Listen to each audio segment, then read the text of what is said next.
Assalamualaikum warahmatullahi wabarakatuh. Selamat pagi dan salam sejahtera. Senang sekali saya berjumpa kembali dengan kalian dalam mata kuliah isu terkini dan seminar profesi.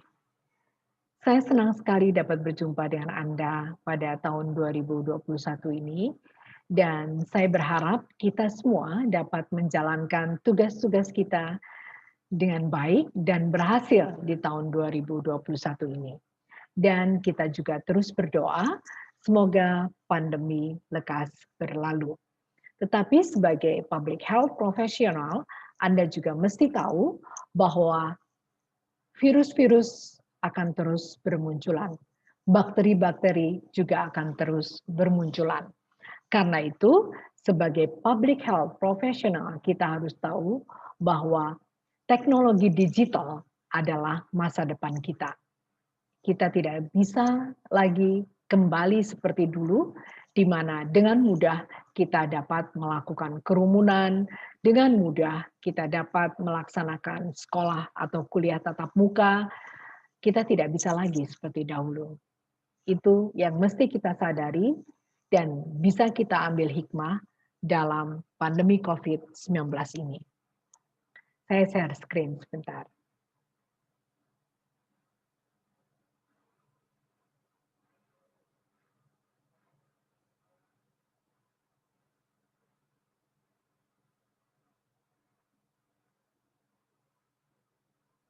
Nah, masih bersama saya, Ibu Seri Sajana Prachana Wekadi Gunawan, dan kita akan membahas tentang penggunaan teknologi dalam promosi kesehatan. Tujuan pembelajaran, mahasiswa mampu menjelaskan kegunaan teknologi dalam kegiatan ilmiah. Ingat, kegiatan ilmiah adalah salah satu program promosi kesehatan kita. Kemudian, mahasiswa mampu menjelaskan tantangan-tantangan apa saja dalam menerapkan teknologi dalam promosi kesehatan. Kemudian, mahasiswa mampu menjelaskan manfaat teknologi digital dan tantangannya dalam kesehatan masyarakat di masa depan. Jadi, teknologi digital tidak hanya berbicara tentang situasi sosial kita, tetapi kita berbicara yang lebih spesifik tentang bagaimana perannya dalam promosi kesehatan. Kita akan banyak belajar pengetahuan, ya.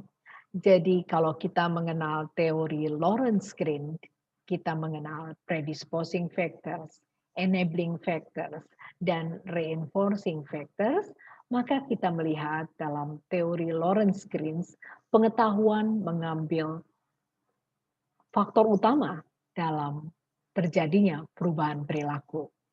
Karena itu penting terus-menerus kita melaksanakan promosi kesehatan ini tanpa henti karena peningkatan pengetahuan kesehatan akan meningkatkan perilaku sehat dari individu, keluarga, maupun masyarakat. Nah, health promotion atau promosi kesehatan memang bertujuan untuk meningkatkan kualitas hidup manusia, kualitas hidup kesehatan masyarakat.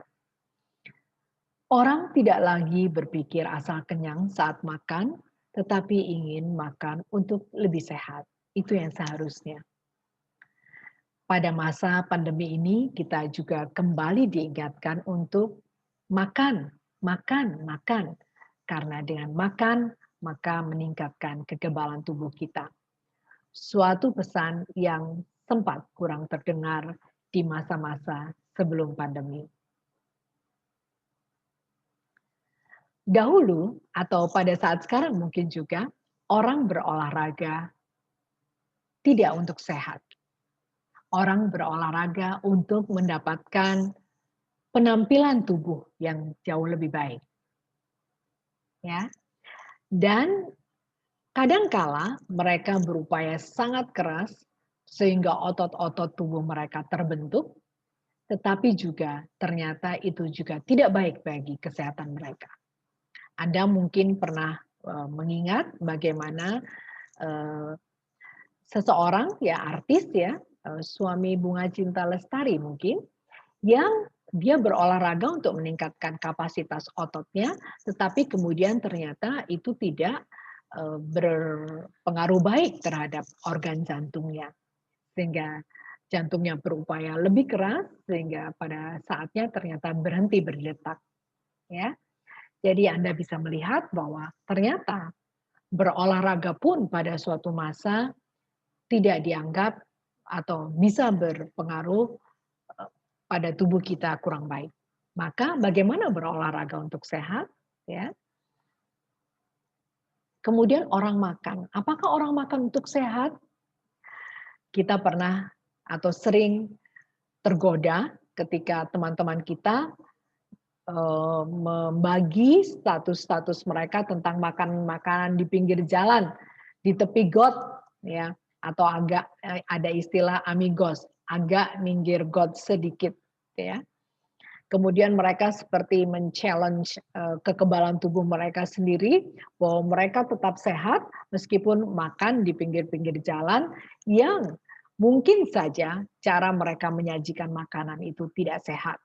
Dan mungkin saja cara mereka mencuci pinggan dan mangkuk mereka itu juga tidak sehat. Ya.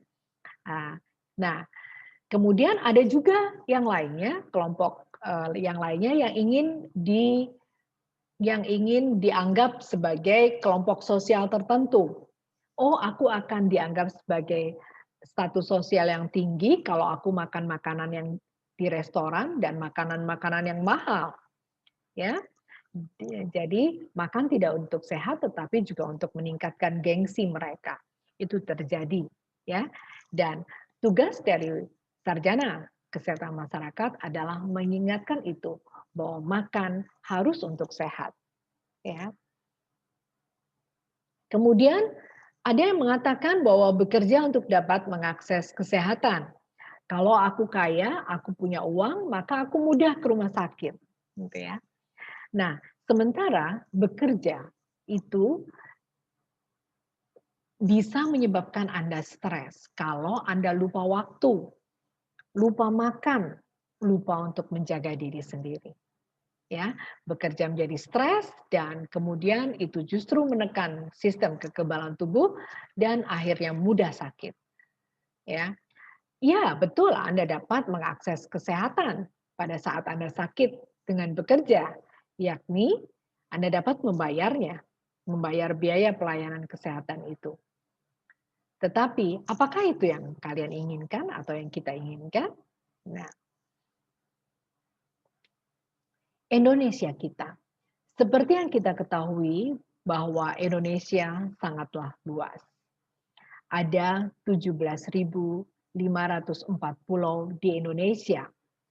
Populasi di Indonesia ada 270 juta 500 54.853 jiwa. Indonesia adalah negara berpenduduk terbesar keempat di dunia dan negara dengan penduduk muslim terbesar di dunia, yakni sebesar 230 juta jiwa. Sebuah sumber daya yang sangat kaya. Kita harus mampu memanfaatkannya. Dan bagaimana mengakses mereka, memberi pengetahuan mereka tentang kesehatan, teknologi digital adalah jawabannya. Nah, pada masa pandemi ini kita mengalami ketimpangan jumlah tenaga medis saat menangani COVID-19. Mayoritas tenaga medis atau sekitar 98,9% berada di Pulau Jawa. Kemudian daftar dan perawat yang bertugas di Pulau Jawa hanya 1,1% atau sekitar 1.787 orang. Ya, jadi kita bisa melihat bahwa tenaga kesehatan di Indonesia juga tidak merata. Selain mungkin kurang, tetapi juga tidak merata. Tantangan bagi sarjana kesehatan masyarakat untuk membuat kebijakan bagaimana ini berlangsung. Dan sekali lagi, kita dapat menggunakan teknologi digital dalam mempromosikan kesehatan untuk bisa menjangkau pulau-pulau tersebut.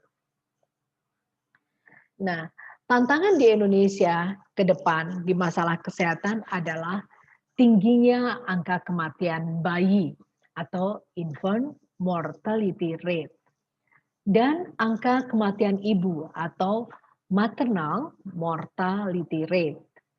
Kemudian tantangan berikutnya adalah stunting pada balita. Kemudian penyakit menular dan kini adalah COVID-19 yang sampai saat ini masih menjadi pandemi. Kemudian tantangan berikutnya adalah penyakit tidak menular.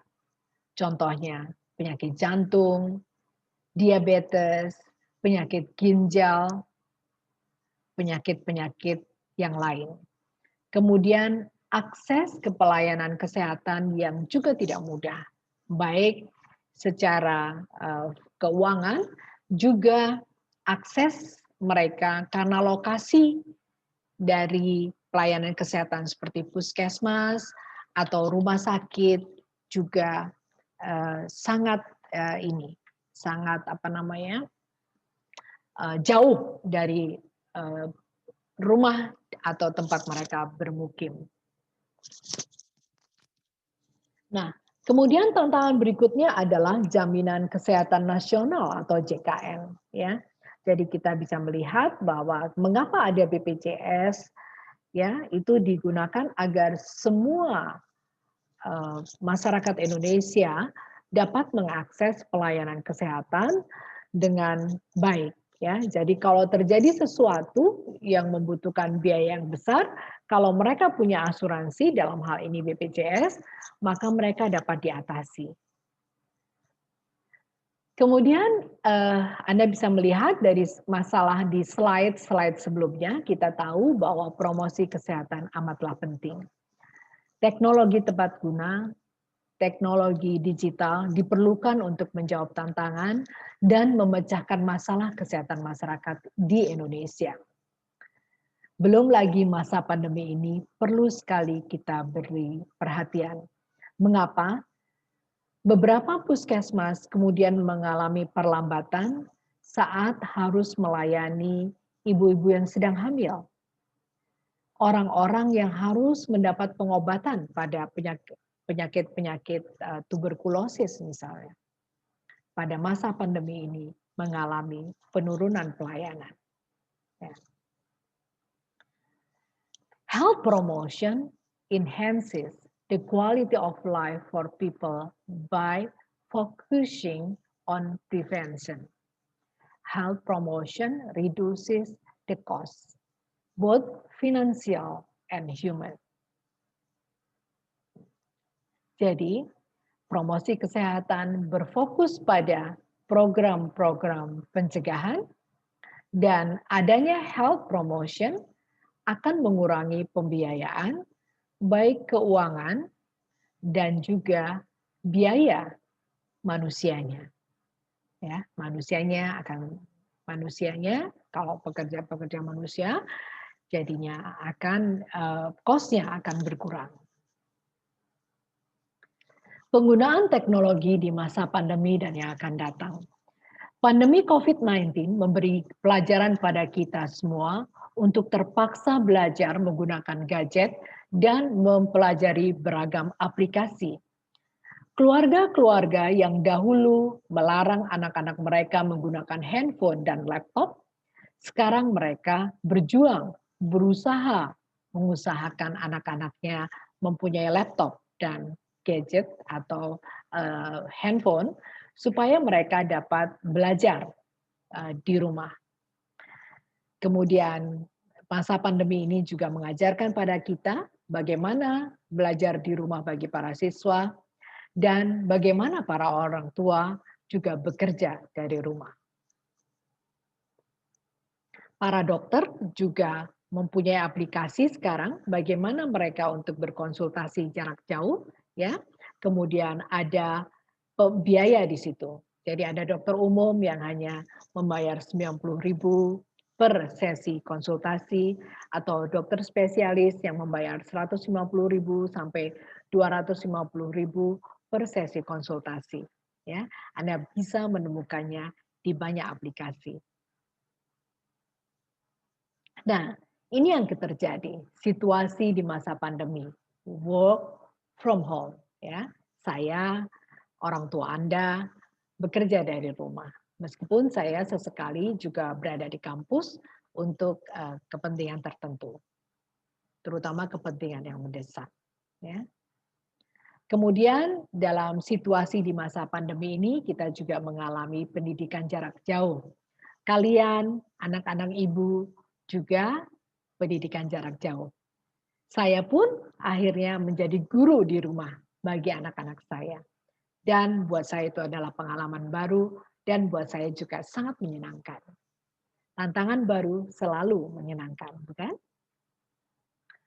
Nah, jadi kita melihat bahwa promosi kesehatan adalah serangkaian program yang berfokus pada kesehatan manusia, baik individual, keluarga, maupun masyarakat. Promosi kesehatan juga bertujuan agar masyarakat terlibat, merasa terikat, dan mampu menjaga kesehatannya sendiri tanpa harus diperintah, apalagi dipaksa. Nah, ini yang kita harapkan. Jadi ada pemberdayaan individu, keluarga, dan masyarakat dalam promosi kesehatan. Ya, jadi tidak perlu ditakut-takuti, mereka akan menjaga kesehatannya sendiri. Promosi kesehatan termasuk kegiatan ilmiah tentang kesehatan yang kita laksanakan, sepatutnya mampu membuat peserta berubah perilakunya dan mampu memberi inspirasi bagi teman, sanak saudara untuk berlaku serupa. Kemudian dengan promosi kesehatan akan mengurangi resiko terkena penyakit menular maupun penyakit tidak menular. Itu adalah tujuannya. Nah, penggunaan teknologi digital, ingat kita sedang berada di industri disrupsi 4.0. Ini adalah tantangan, tetapi juga harapan dan juga kesenangan. Ya, isu yang kerap menjadi tantangan dalam teknologi digital adalah isu kebijakan. Ya, banyak sekali kebijakan-kebijakan kita belum diupdate sehingga teknologi digital tidak dapat diterapkan dengan serta-merta. Kemudian secara sosial, banyak orang tergagap-gagap untuk melaksanakan atau memakai teknologi digital ini. Kemudian ekonomi. Jadi pembiayaan teknologi digital ini. Kemudian kita mengenal telemedicine. Ya, beberapa aplikasi, ya saya menyebut beberapa aplikasi meskipun ini bukan pesan sponsor ya, seperti Halodoc ya, Hellodoc ya, kemudian beberapa, dan Mayo Clinic juga melaksanakan telemedicine di mana para dokter dapat memberikan konsultasi melalui jarak jauh dengan telemedicine. Kemudian juga kita juga melaksanakan seminar-seminar dunia itu melalui webinar dan berkonsultasi dengan profesor-profesor dunia tentang pengobatan, juga melakukan dengan cara telemedicine. Jumlah dokter yang terbatas akan bisa teratasi dengan teknologi digital ini. Kemudian memonitor program-program kesehatan itu juga dapat dilaksanakan dengan cara jarak jauh menggunakan teknologi digital ini. Ya, sekarang ada drone, yang drone nanti itu akan bisa memetakan ya situasi dan itu serta merta akan terkonek dengan big data, dan dari big data itu kita sebagai saintis dan sebagai sarjana kesehatan masyarakat dapat mengakses data-data tersebut. Nah, wujud hasil promosi kesehatan diharapkan adalah Indonesia unggul, Indonesia emas tahun 2045. Di mana manusia Indonesia bisa berdiri tegak dan penuh kehormatan bersama bangsa-bangsa besar lainnya di dunia. kemudian generasi emas yang mampu memecahkan berbagai masalah internal dan mengambil bagian dalam perdamaian global. Itu yang diharapkan. Nah, ini adalah sebagian daftar pustaka, Anda dapat membacanya, dan Anda juga dapat membacanya dari sumber-sumber yang relevan. Ya. Jangan lupa klik link jurnal yang saya berikan di e-learning. Ya. Saya harapkan kalian belajar. Selamat belajar. Terima kasih. Semoga bermanfaat, dan saya berharap kalian senantiasa semangat supaya 2021 ini dapat berjalan dengan lancar dan berhasil. Terima kasih. Assalamualaikum warahmatullahi wabarakatuh. Selamat pagi dan salam sejahtera.